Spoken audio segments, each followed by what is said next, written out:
Imagine a world freshly scarred by the horrors of World War II. A world where old alliances crumble and new ones form, where the battle lines are redrawn not in trenches or on battlefields, but on maps in hushed conference rooms.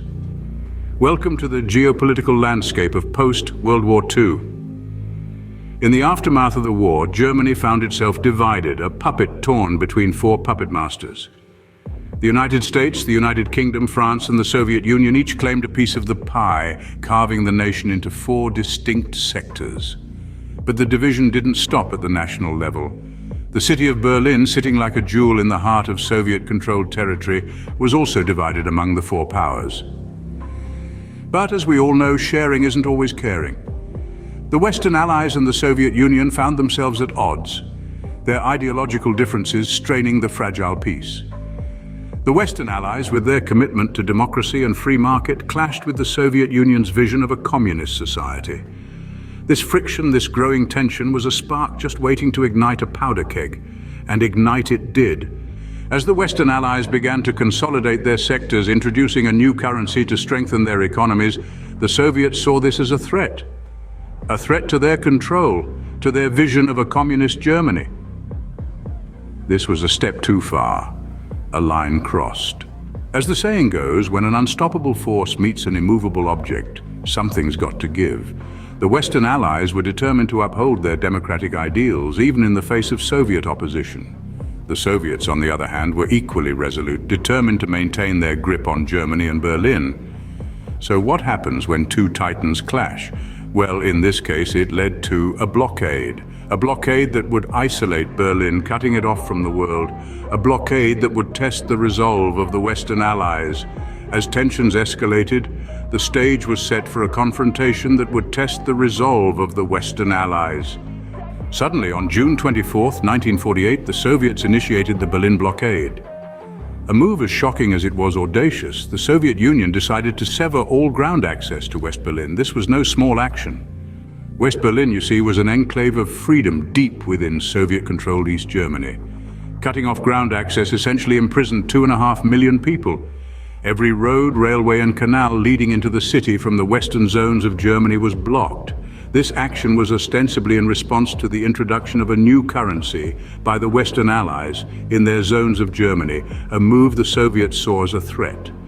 Now imagine the city of West Berlin suddenly cut off from the rest of the world. The lifeblood of the city, food, fuel and other essential supplies, stopped flowing in. Store shelves began to empty. Gas stations ran dry. Coal, the primary source of heat, became scarce as winter approached. The city was facing a crisis of unprecedented proportions. The 2.5 million residents of West Berlin were staring down the barrel of starvation and freezing cold. The Soviets, it seemed, were trying to starve the city into submission, to force the Western Allies to abandon West Berlin. It was a sinister game of chicken, with the lives of millions hanging in the balance. The blockade was not just a physical act, but a psychological one, aimed at breaking the spirit of the West Berliners. But the people of West Berlin were resilient. They remained resolute, refusing to bow to the pressure. Their courage was a beacon of hope in an increasingly dark situation.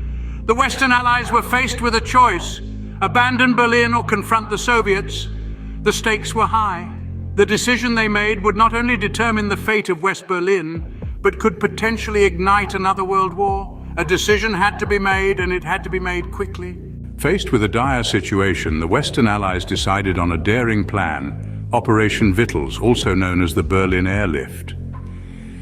In the face of adversity, the Western Allies, primarily the United States, United Kingdom and France, hatched an audacious plan. They decided to supply West Berlin by air, bypassing the Soviet blockade. This plan was dubbed Operation Vittles. The logistics of this operation were a Herculean task. Berlin needed to be supplied with everything from food to fuel, from medicine to machinery. The Allies needed to fly in an estimated 4,500 tons of supplies every day to keep the city alive. And to do this, they had to operate under a demanding schedule of round-the-clock flights. The operation involved a staggering number of flights. Over 200,000 flights were made in just 1 year, with a plane landing in West Berlin every 3 minutes at the height of the airlift. It was a testament to the skill and determination of the pilots and ground crews who worked tirelessly to keep the operation going. But it wasn't without its challenges. The pilots faced numerous difficulties, including unpredictable weather, limited visibility, and the constant threat of Soviet interference. On the ground, the crews had the arduous task of unloading the supplies as quickly as possible to keep the operation running smoothly. They also had to maintain the planes, ensuring they were ready for the next flight. The Berlin Airlift was an operation of unprecedented scale and complexity. It was a colossal effort that required immense planning, coordination, and execution. Yet despite the odds, the Western Allies made it work. They turned a desperate situation into a triumph of human spirit and determination. Operation Vittles was more than just a logistical feat. It was a beacon of hope for the people of Berlin, showing them that they were not alone, that the free world stood with them.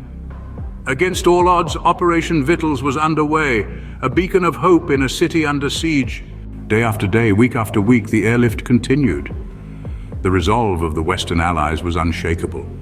They pressed on, determined to sustain West Berlin, ensuring the city would not fall to the oppression of the Soviet Union. While the primary mission of the airlift was to deliver the necessities of life, food, coal, medical supplies, the operation also became a beacon of hope for the people of Berlin. The planes flying overhead, coming in at regular intervals, became a symbol of the outside world's commitment to their survival. They were not forgotten, they were not alone.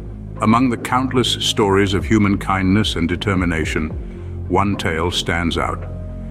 It's the story of Gail Halvorson, an American pilot known as the Candy Bomber. Halvorson, moved by the sight of German children watching the planes land, decided to drop candy for them from his plane. Using handkerchiefs as makeshift parachutes, he would release the sweets as he approached the airport. The children began to recognize his plane and would wave excitedly as he flew over. It was a simple act, a small gesture, but it meant the world to those children. They were living under the shadow of a blockade, their city divided, their lives uncertain. But for a moment, when the candy fell from the sky, they could just be kids again. It's stories like these that underscore the true impact of the Berlin Airlift. It was about more than just keeping a city alive. It was about showing solidarity, about standing up to tyranny, and about the power of human connection. The airlift was a triumph of logistics, of course, but it was also a triumph of the human spirit. And as the planes continued to fly, the people of Berlin began to believe. They believed in the possibility of a future free from the shadow of the Soviet Union. They believed in the Western Allies. The Western Allies were not only sustaining Berlin, they were winning the hearts and minds of its people.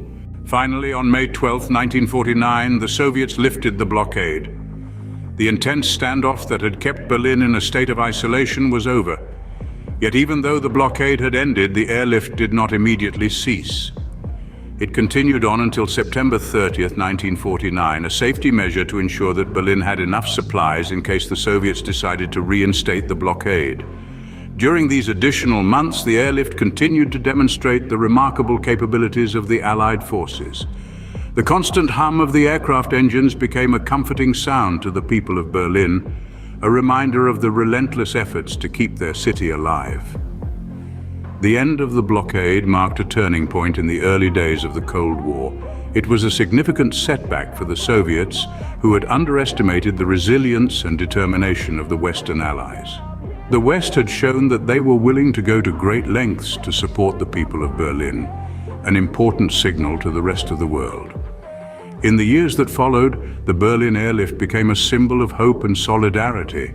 It showed that when nations unite for a common cause, they can overcome even the most daunting challenges.